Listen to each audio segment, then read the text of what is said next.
Sector 17 में, वासुकी नांग road, तुलसी चौराहा, श्री रामानुज नगर, श्री लक्ष्मी नारायण मंदिर, अलोपी बाग, प्रयागराज कुंभ मेला। यहाँ पर यह दास अनिरुद्ध बैठकर आपको कथा सुना रहा है। कभी किसी का आने का मन हो तो आप रास्ता ना भटकें, इसके लिए सेक्टर 17 में, वासुकी नांग रोड, तुलसी चौराहा, रामानुज नगर, लक्ष्मी नारायण मंदिर कैंप में ये कथा का आयोजन हो रहा है। प्रिय भक्तों, भागवत जी की जो कथा है वह प्रत्येक प्राणी के कल्याण की कथा है। भागवत जी किसकी कथा है? प्रत्येक प्राणी के कल्याण की। और आज हम कितने भाग्यशाली हैं कि कुंभ के मेले में बैठकर, जहां अब ये कुंभ क्यों लगता है, 12 वर्ष में एक बार क्यों आता है, इसका भी विज्ञान में आपको बताऊं। देखिए, विज्ञान साइंटिस्टों को, वैज्ञानिकों को आज पता चला कि बृहस्पति का चक्कर 12 वर्षों का होता है। हमारे ऋषि मुनियों को हजारों साल पहले पता लग गया कि जब बृहस्पति का एक चक्कर पूरा होता है, बृहस्पति की एक परिक्रमा जब पूरी होती है तो 12 वर्ष में पूरी होती है। और जब एक परिक्रमा बृहस्पति जी की पूरी होती है तब हमारे यहाँ एक कुंभ का आयोजन होता है 12 वर्ष में एक बार। दुनिया आज जानती है, ग्रह नक्षत्रों के बारे में आज बातें करती है। हमारे यहाँ पहले से कितना साइंटिफिक रहा है हमारा सनातन धर्म।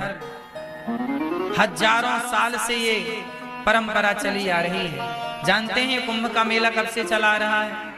जब समुद्र मंथन हुआ, और समुद्र मंथन से जब सबसे पहले अमृत, सबसे अंत में अमृत निकला, तो उस अमृत की वो कुछ बूंदें आकर के 4 स्थानों पर गिरी।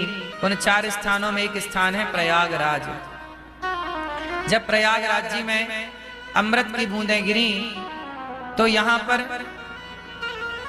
अमृत की बूंदें इसी माह में, इसी समय पर वह बूंदें जब आकर गिरी, तब से लेकर आज तक उसी तिथि पर, उसी समय पर कुंभ का मेला लगाया जाता है। और कुंभ के मेले में हम सब दरस परस करते हैं गंगा मैया का, संगम का, क्योंकि कहा जाता है कि वो अमृत की जो बूंदें हैं, वह अमृत की बूंदें कहाँ हैं?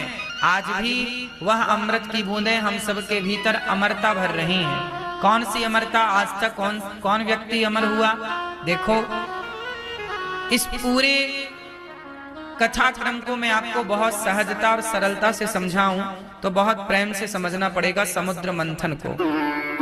अच्छा, एक बात बताओ, जब समुद्र मंथन हुआ तो सबसे पहले क्या निकला? अमृत निकला कि विष निकला? क्या निकला? पहले निकला विष, आखिरी में निकला अमृत। जब आखिरी में अमृत निकला तो क्या हुआ जानते हैं? आखिरी में अमृत जब निकला तो आखिरी में अमृत निकला ना, पहले क्या निकला? विष। इसका अर्थ है कि जो प्रयागराज में कुंभ लगता है, ये समाज को यह मैसेज देता है कि कुंभ का मेला अमृत की बूंदों के कारण मनाया जाता है, लेकिन इस अमृत की बूंदों तक पहुंचने के लिए पहले आपको उस विष से भी तो गुजरना पड़ेगा। कौन सा विष? जीवन में जब कठिनाई आए, जीवन में जब समस्याएं आए तो घबराना मत, क्योंकि उन कठिनाइयों के बाद, उन समस्याओं के बाद कामयाबी का अमृत भी आने वाला है। तो अमृत आखिरी में, विष पहले। आप किसी भी काम की शुरुआत करिए, पहले क्या निकलता है?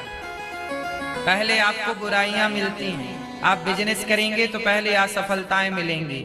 आप पहले कुछ बड़ा सोचेंगे तो समाज कहेगा कि तुमसे ना हो पाएगा, समाज आपको कहेगा कि तुम्हारे बस का नहीं है। मतलब हर किसी अच्छे कार्य में सबसे पहले विष ही निकलता है। क्या निकलता है? पहले विष निकलता है, आखिरी में क्या निकलता है? इसलिए समाज में जितने हमारे नौजवान बच्चे हैं, कुंभ के मेले में बच्चों को भी, जो बच्चे मतलब छोटे छोटे बच्चों की मैं बात नहीं कर रहा, जो युवा है, 20 साल के बच्चे हैं, 25 साल के छोरा छोरी हैं, इन युवाओं को भी इस कुंभ के महात्मा को समझाना चाहिए कि बेटा, आजकल सबसे ज्यादा हताश कौन है जानते हैं? युवा, जवान। जो आज के जवान बच्चे हैं ना, यदि ये जरा सा फेल हो जाएं, जरा नंबर कम आ जाएं, जरा से इनकी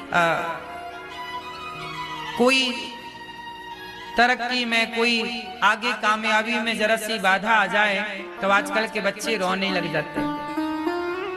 एग्जाम देने के बाद जब नंबर सही नहीं आते तो आपने देखा होगा कुछ बच्चे आत्महत्या कर लेते हैं। कर लेते कि नहीं? 10वीं का परिणाम अच्छा नहीं आया, 12वीं का रिजल्ट अच्छा नहीं आया, कुछ बच्चे आत्महत्या कर लेते हैं। हाँ या ना? क्यों कर लेते हैं? क्योंकि आप लोगों ने उन्हें ये नहीं बताया कि बेटा आज यदि असफलता मिली है तो आप असफलता से घबराना नहीं चाहिए। आज असफलता मिली है तो प्रयास करते रहिए, कल कामयाबी भी तो मिलेगी, सफलताएं भी तो मिलेंगी। उस सफलता का सूचक है ये कुंभ, ये प्रयागराज।